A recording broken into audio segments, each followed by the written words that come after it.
The other day, an absolute bombshell drop that I was not expecting at all.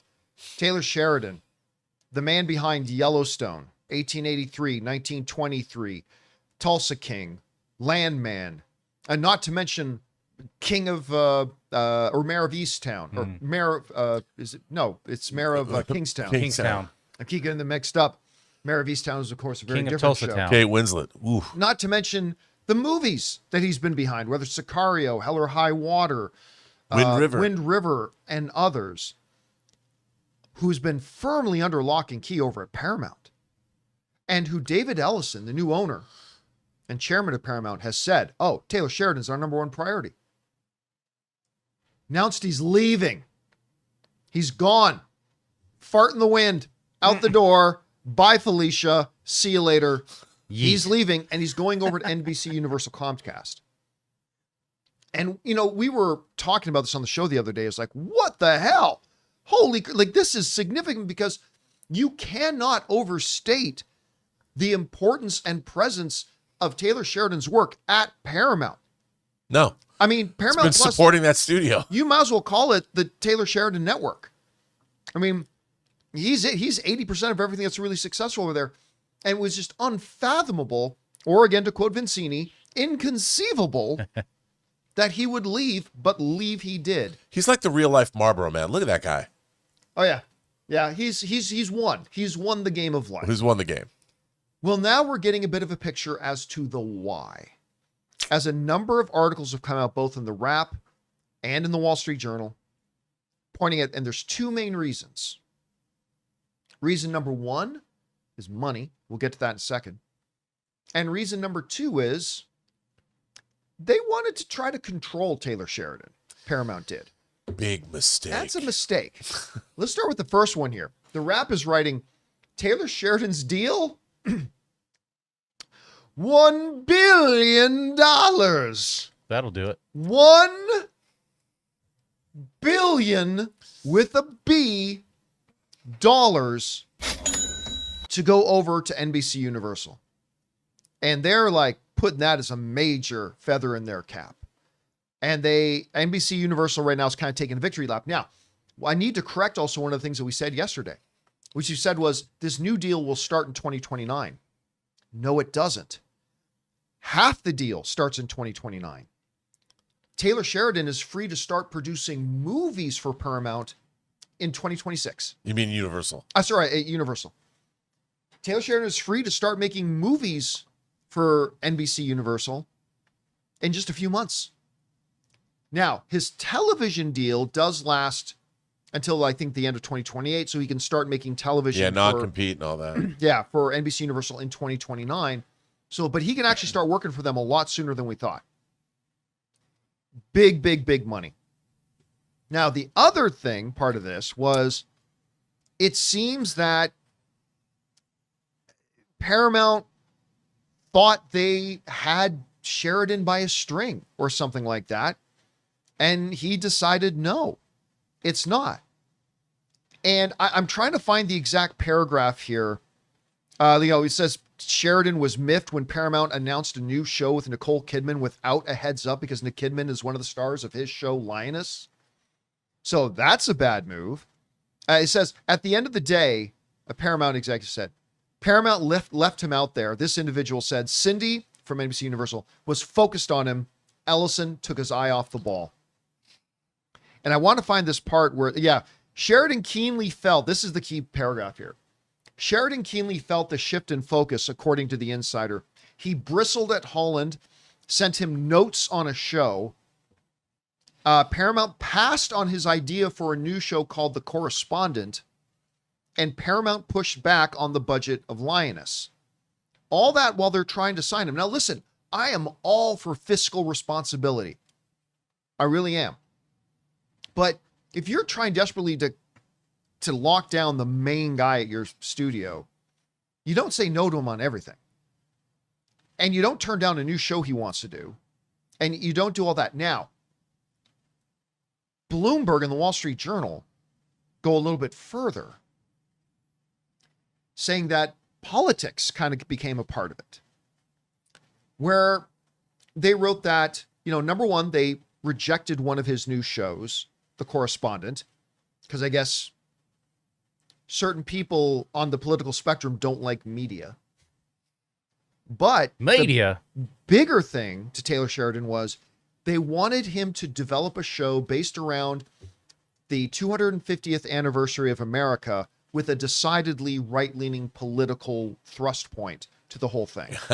No. To which Taylor Sheridan, Taylor Sheridan's shows express a lot of traditional American values.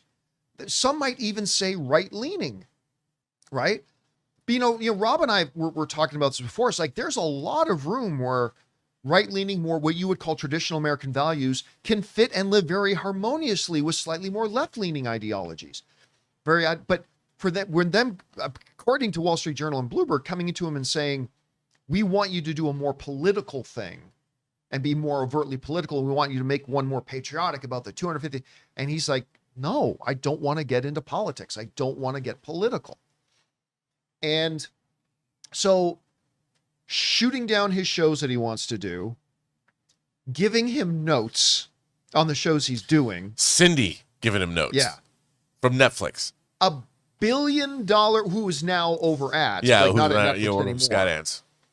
And $1 billion offer from NBC Universal saying, listen, you come over here, you'll be the big fish. The writing was on the wall. And he's over there. And I like the way the article puts it. It surmises it with this. Ellison took his eye off the ball. I think in Hubris. Now, listen, I have been a fan of a number of the moves that the Ellisons have done since getting Paramount. I think they are doing some things that are pretty smart. I've cheered on certain moves that they made that I think positions them very well for the future. But I can't help here but, Rob, but think hubris got in the way that, oh, I'm the king of Hollywood now. Of course. Everybody's going to do what I want them to do. And Taylor Sheridan's not that guy. No. For good and for ill. I mean, listen, there are Sheridan characteristics that get him into some trouble sometimes that maybe he should work on. But at the same time, you got to understand that's the guy you're dealing with. And that was never going to work. Anyway, Rob, you hear about this. Does this make the picture more clear for you? Is it still confusing? What do you think? Well, look, let's Larry, I'm one of the richest men in the world, and his son David. Larry's going to buy TikTok. They're consolidating their media empire. They're definitely in bed with the Trump administration. They're interested in incurring favor with the government. And that's because they have to do kinds of mergers and things like that to get what they want done. They have to do that. And I get that. Taylor Sheridan's a creator. You know what Taylor Sheridan is? He's a guy who's out there on the frontier. That's what he is. He's bringing American frontier ethos to his shows. And that's a very specific thing. And that you go out and you make it happen yourself. You're going out into an unknown land. You're building your stuff yourself. Now, it was really interesting that my favorite Hollywood power hottie, Donna Langley, who runs Universal, went to Taylor Sheridan herself. Multiple times. Went out to his ranch multiple times to face-to-face negotiate with him. That's why she's my favorite Hollywood power hottie. That woman gets things done. She's got my respect. It used to be Sherry Lansing, but then... because she was married to Billy Friedkin, but now it's Donna Langley. I don't know Donna Langley. Donna Langley, year in, year out. By the way, this is her. Yeah. Oh, yeah, there it is. She is. Donna Langley, year in, year out, gives one of the most impassioned, motivating, and inspiring and exciting CinemaCon presentations every single year. Whenever she comes out on stage every year, you know it's going to be good. Like she's pretty sharp. She's amazing. Look at how she dresses too. You do not deny my favorite Hollywood power hottie. Maybe one of the greatest executives ever in the history of Hollywood. But that's what she does. She doesn't overlook Taylor Sheridan. She makes the trip, man. You do not deny Donna. You do what she deal done. And you know what she does? She gives you $1 billion. She's like, oh, you're being forsaken by the people that should be kissing your feet? You don't allow some female executive from Netflix that Skydance just brought over to tell you what to do. You take my $1 billion and you let me tell you what to do. No, but I think it's great. I look, creators are really the most important thing in Hollywood. Executives always think that they are. And yes, to a certain extent, they control Hollywood. but executives are only as good as the things that they're making, and the fortunes of executives can change as the wind blows. So you want to have somebody like Taylor Sheridan. He didn't just make one good show or two good shows. The guy has been producing for a decade. And by the way, and writing and directing. And you know what? Producing. You know what, Taylor Sheridan, if Taylor Sheridan was smart, he'd probably come up with some great idea for a show and pick up the phone and go, "Hey, C-Note, want to come direct my new pilot? Just for fun." Yeah, Christopher Nolan's not going to do that. Maybe not. You know why? But you never know. You know why? Because Taylor Sheridan is a very I control everything guy. Sure. Which works for him. Which totally works for him. Christopher Nolan is not a type of guy who's going to go and work for something like that at all. It would never but happen. just to show Donna a little gratitude. Hey, how about we team up and do a little thing together? Cha-cha-cha. Just for fun. Or, hey, or, not something, remember, the movie deal can kick in 2026. Taylor Sheridan has done movies that he has not produced, but he has simply written the script for. Yeah. What if he just wrote up a juicy little script? What if Christopher Nolan's got an idea for a new movie and Donna says, "That's a great idea, Chris.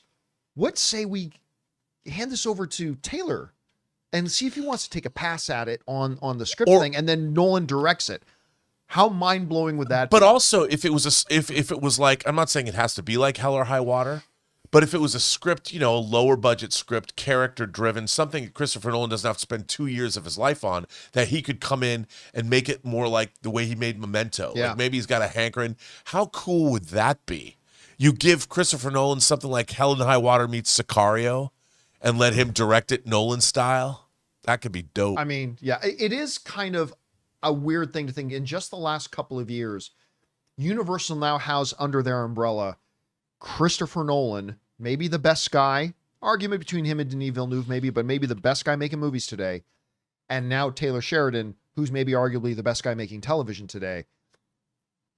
Things are looking pretty, it's good to be Universal today. It's good to be Universal, even if you're $1 billion poor. And James Wan, architect of the Conjuring franchise, is over there with Atomic Monster and Blumhouse as well. That's right. Yeah, he's doing stuff with them. So anyway, guys, question is for you. What do you think about this? Now that it became public the other day that Taylor Sheridan was departing the good ship Paramount and going over to NBC Universal, now we're getting some of the whys. Do any of these surprise you? Are you still stunned? I am. I'm still completely stunned by this. Anyway, whatever you guys think, jump down to the comments section below and let us know your thoughts. Hey guys, thanks so much for watching this video. Make sure you like the video, leave a comment, and subscribe to our channel. And don't forget, we have a daily podcast called the John Campea Show podcast, available on Apple Podcasts, Spotify, or your favorite podcasting app of choice. Go and subscribe to it today so it'll be there when you need it.